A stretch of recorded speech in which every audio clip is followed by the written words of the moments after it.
What's good, fam? It's your boy Coach Nostra coming back at you guys with another one. Alright guys, I picked up these Jordan 1 Grape things. Jordan 1s never really come laced out of the box, so I figured I'd go ahead and hit you guys with a quick lace tutorial on how I lace them up. Two options, you know, I'll throw you something with the right foot, throw you something with the left foot. So without further delay guys, let's get into this lace up.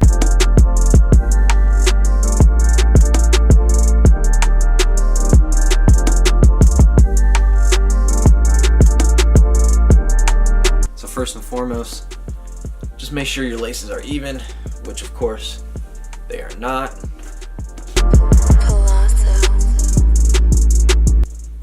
Jordan 1 laces are obnoxiously long, I will say that. 72 inches. So basically you're just going to want to start and you're going to want to crisscross them. Don't lace them too tight, you'll never get these things on your feet. And make sure your laces lay flat. That's a key.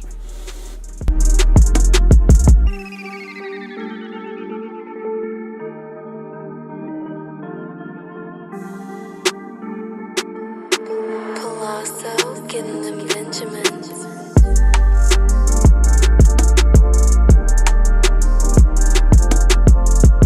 When you get to your 5th aglet and you're coming out, this is when you're going to want to lace it through here, which can be difficult if you're not really paying attention. When you feed it through there, it actually comes out the back of the tongue. Don't be sitting there trying to grab it from the other side. Pay attention to what you're doing. You can feed it through, make sure it's straight. Mine wasn't, I was feeding in lopsided. And then you can just pull it right on back true on the other side. One nice thing I will say is that on shoes that come by default with these bigger lace tips, a lot of times Nike and Jordan brand, Adidas, whoever, we'll take that into consideration and your aglets will come a little bit bigger. There's a little bit more room to work with.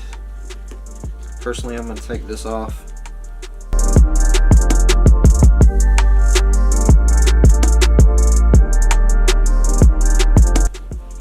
Now notice how I keep pulling it like that? To me that just helps me keep a little bit of that. Otherwise I tend to lace it too tight. So that's why I kind of keep. You know, you'll notice a lot of times when you go to a store to try on a shoe, the clerks will, you know, they'll unlace that dead stock loop and they'll start working their fingers up and down.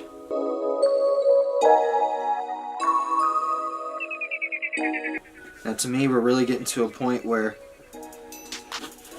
you either make that decision to hit that next lace, that next aglet, or you're gonna rock your shoes like that, and you're just gonna have to work some of that looseness out.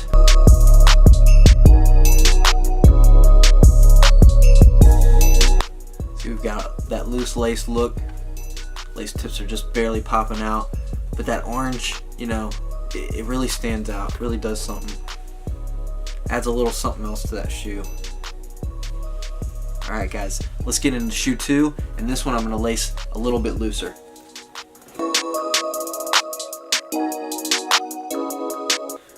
Right out the box, the thing was one lace and they had it twisted. Terrible.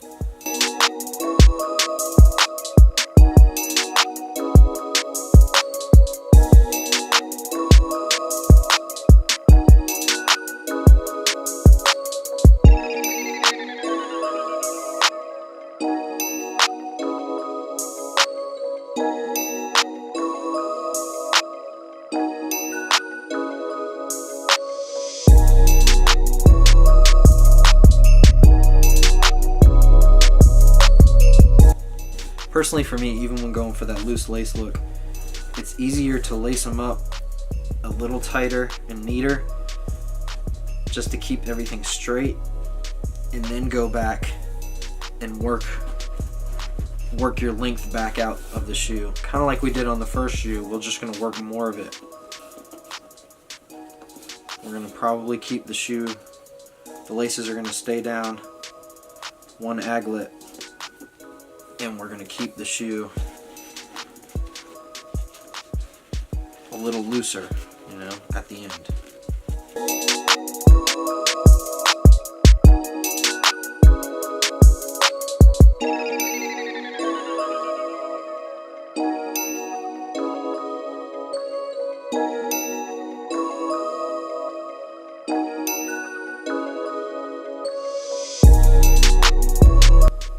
Alright guys, there you have it. There's lace option 1. I actually got them popping out of the same aglet. Lace option 2, a little bit looser. Of course, you can always adjust how much lace you got coming out. You want it a little shorter, just pull a little bit more out, kind of like I have it on the first pair, and just work it back through. You're really just gonna have to pull on this one. It's a little lazy, it's a little snug on that tongue, and then just work your length back through.